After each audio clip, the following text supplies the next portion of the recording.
Hello everyone, क्या हाल चाल। I hope आप लोग बहुत बढ़िया होंगे और बहुत अच्छे से होंगे। तो हमने टोटल अभी 51 क्वेश्चन कवर कर लिए हैं। आज हम मोस्ट इंपॉर्टेंट आरआरबी एनटीपीसी के प्रीवियस ईयर्स क्वेश्चन पेपर करने वाले हैं और वो क्वेश्चन करने वाले हैं जो एग्जाम में पूछे जा सकते हैं।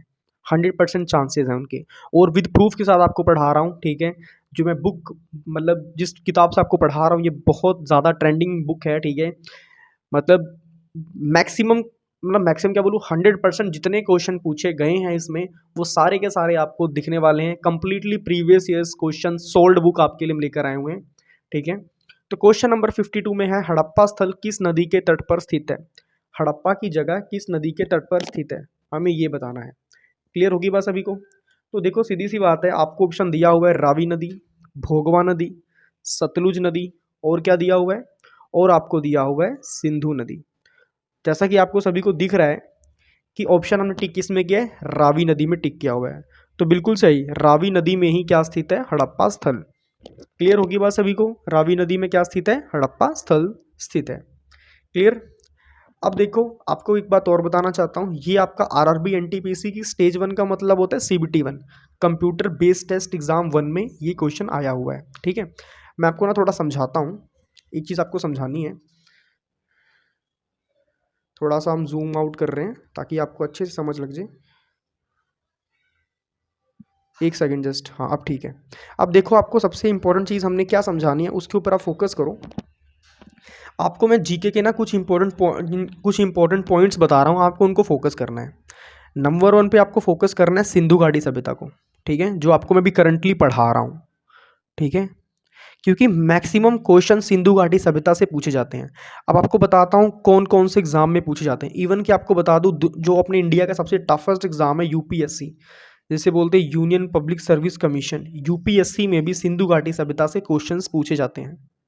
ठीक है, यूपीएससी से भी सिंधु घाटी सभ्यता में क्वेश्चंस पूछे जाते हैं। इसीलिए आपको कह रहा हूँ, जो मैं सिंधु घाटी सभ्यता आपको पढ़ा रहा हूँ ना, इसको आपने बिल्कुल भी हल्के में नहीं लेना है, अच्छे से इसकी पढ़ाई करनी है। क्लियर होगी बात सभी को, ये चीज़ आपको मैंने बतानी थी। और बीच बीच में वीडियो के आपके मैं कुछ इंपॉर्टेंट पॉइंट भी बताऊंगा कि आपको अपनी प्रिपरेशन कैसे करनी है।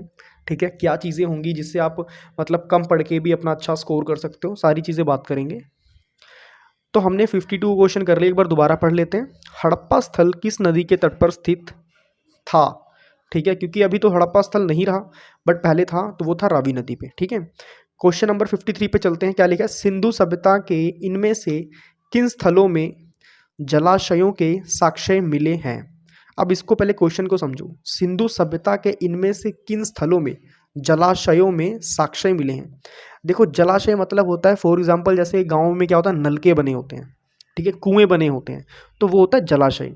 जलाशय का मतलब होता है कि जहाँ पर हमें पानी पीने की या पानी निकालने की सुविधा मिले, उसे बोलते हैं जलाशय। ठीक है, साक्ष्य का मतलब होता है हमें प्रूफ मिलना। ठीक है, किसी चीज़ का हमें प्रूफ मिलना, तो हम उसे बोलेंगे साक्ष्य मिले हैं। क्लियर होगी बात सभी को। एक बार फिर से पढ़ेंगे, सिंधु सभ्यता के इनमें से किन स्थलों, स्थलों मतलब होता है जगह, किन जगहों में पानी के प्रूफ मिले कि लोग यहाँ से पानी निकालते थे।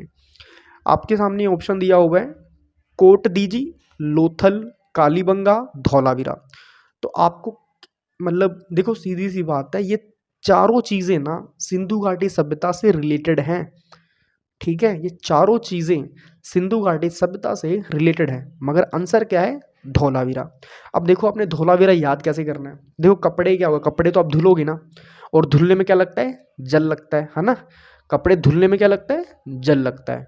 तो धौलावीरा, धा से धुलना, जा से जल, है ना। धुलोगे कैसे, पानी से तो धुलोगे, जल से धुलोगे, तो धुलावीरा जलाशय। बिल्कुल सिंपल था, है ना। ऐसे आप याद कर सकते हो। आपको अगर कोई भी दिक्कत परेशानी हो रही है किसी भी क्वेश्चंस में, मतलब कुछ भी जो मैं आपको पढ़ाया हूँ अभी तक, कोई भी अगर आपको कुछ समझ ना आए तो आप मुझे कमेंट कर देना। ठीक है, पर हाँ, कमेंट उसी वीडियो में करना जिस वीडियो में आपको समझ ना आया हो। ठीक है, फॉर एग्जांपल अगर ये वीडियो बन रही है, वैसे मैं आपको पूरा अपना बेस्ट दे रहा हूँ, अच्छे से समझा रहा हूँ। अगर फिर भी आपको कुछ ना समझ लगे तो कोई बात नहीं, समटाइम ऐसा हो जाता है, नहीं समझ लगती। अगर भगवान ना करे, अगर आपको समझ ना आए तो आप मुझे कमेंट करके पूछ सकते हो कि सर हमें यहाँ पे समझ नहीं आया, प्लीज़ हमें यहाँ पे गाइड कर दें, यहाँ पे हमें बता दें। ठीक है, तो मैं आपको पूरी पूरी हेल्प करूँगा। ठीक है, अब देखो, हमने 2 क्वेश्चन कर लिए, हड़प्पा सभ्यता। अब एक बात और बताना है, जो हड़प्पा सभ्यता है इसे ही हम सिंधु घाटी सभ्यता बोलते हैं, इसे ही हम इंडस वैली सिविलाइजेशन भी बोलते हैं, हड़प्पा सभ्यता को। क्लियर होगी बात सभी को। तो हड़प्पा सभ्यता क्या बोलते हैं? इंडस वैली सिविलाइजेशन भी बोलते हैं और सिंधु घाटी सभ्यता भी बोलते हैं। क्लियर होगी बात सभी को? चलिए बहुत बढ़िया, आगे चलते हैं अपनी वैदिक सभ्यता के ऊपर। ठीक है, इससे भी क्वेश्चंस पूछे गए हैं। तो क्वेश्चन नंबर 54 में क्या बताया गया है, चलिए पढ़ते हैं। भारत का राष्ट्रीय आदर्श वाक्य। ठीक है, राष्ट्रीय आदर्श वाक्य क्या होता है? जो कि हमारे इंडिया का, हमारे नेशन का, हमारे राष्ट्र का सबसे मेन चीज होती है, उसे बोलते हैं राष्ट्रीय वाक्य। सत्यमेव जयते। अब देखो, जो आपके पास 1 या 2 रुपए के सिक्के होंगे या आपके पास नोटें होंगी, सभी अपनी करेंसी में क्या लिखा होता है? सत्यमेव जयते। मतलब क्या है? सत्य की हमेशा जीत होती है। ठीक है, अब यहाँ पे देखो इसका मतलब भी लिखा हुआ है, अर्थात सत्य की हमेशा विजय होती है। क्लियर होगी इतनी बात? इसमें बोला गया है किस प्राचीन भारतीय शास्त्र से उद्धत एक मंत्र है। अब आपको एक बात और बताता हूं, जैसे कि हम सत्यमेव जयते पढ़ते हैं, उसके बाद हम अशोक स्तंभ देखते हैं। अशोक स्तंभ बना होता है, आपने देखा होगा 4 शेर बने होते हैं। ठीक है, जैसे मैं आपको दिखाता हूँ, 1 मिनट को। फॉर एग्जाम्पल आप यहाँ पे फोकस करो, ये आपके पास 1 रुपया है। ठीक है, और यहाँ पे शेर नहीं बने होते हैं, ऐसे ऐसे शेर बने होते हैं, ऐसे खड़े होते हैं, तीन तीन मुंह होते हैं उनके, ऐसे करके ऐसे बने होते हैं। तो होता कि उनके टोटल 4 मुंह होते हैं। ठीक है, ये 1 रुपये का सिक्का है, उसके पीछे हम देख रहे हैं 2 साइड होती है ना 1 रुपये के सिक्के की, ये पीछे वाली साइड है। अब देखो उनके ना यहाँ पे इस साइड में क्या लिखा होता है? इस साइड में लिखा होता है सत्यमेव जयते। ठीक है, क्या लिखा होता है? सत्यमेव जयते। मैं पूरा नहीं लिख रहा क्योंकि टाइम फिर ज़्यादा वेस्ट हो जाएगा, मैं ज़्यादा टाइम वेस्ट करना चाहता नहीं हूँ। ठीक है, सत्यमेव जयते, ये आपको समझाने के लिए बस बता रहा हूँ आपको। ठीक है, अब देखो एक बात और बताता हूँ, तो इसे हम क्या बोलते हैं? जो ये निशान है, जो ये डायग्राम जो बना हुआ है, जो ड्राइंग बनी है, इसे हम बोलते हैं अशोक स्तंभ। ठीक है, तो एक सम्राट थे, अशोक सम्राट। ठीक है, क्या बोलते हैं? अशोक स्तंभ। क्लियर होगी बात? इसे हम क्या बोलते हैं? अशोक स्तंभ बोलते हैं। क्लियर? अब जो हम झंडा देखते हैं, मैं आपको बताता हूँ, यहाँ पे जो हम अपना इंडिया का झंडा देखते हैं, ऐसे करके बना होता है, जो बीच में ये चक्र बना होता है, इसमें टोटल 24 तिलियां होती हैं। कितनी होती है? 24। ये तो बहुत ही बेसिक है, आपको पता ही होगा। ठीक है, 24 तिलियां होती हैं। इसे क्या बोलते हैं? इसे बोलते हैं अशोक चक्र। ठीक है, क्या बोलते हैं? अशोक चक्र बोलते हैं।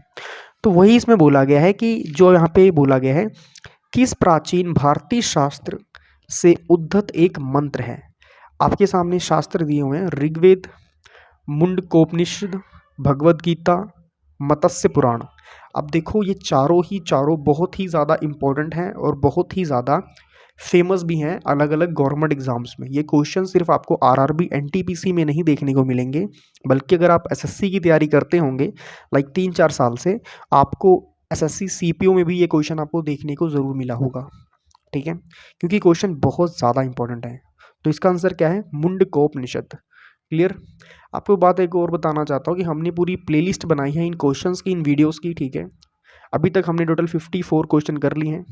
तो क्वेश्चन अगर आपने फॉर एग्जांपल पहले नहीं कोई क्वेश्चन करें या आपने नहीं पढ़ पाए, आपको हम बताना चाहते हैं कि क्वेश्चन नंबर 1 से और अब 54 तक पहुंच चुके हैं। सारे के सारे मोस्ट इंपॉर्टेंट क्वेश्चन ही डिस्कस करे हैं, कोई भी हमने अनइम्पॉर्टेंट या कोई फालतू का क्वेश्चन डिस्कस नहीं करा है। अगर आप वो देखना चाहते हो तो लिंक डिस्क्रिप्शन में पड़ा हुआ है, प्लेलिस्ट का लिंक पड़ा हुआ है, हमने पूरी प्लेलिस्ट बनाई हुई है, आप वो जाके देख सकते हो। ठीक है, चलिए ठीक है, मिलते हैं नेक्स्ट वीडियो में, तब तक सभी को राम राम।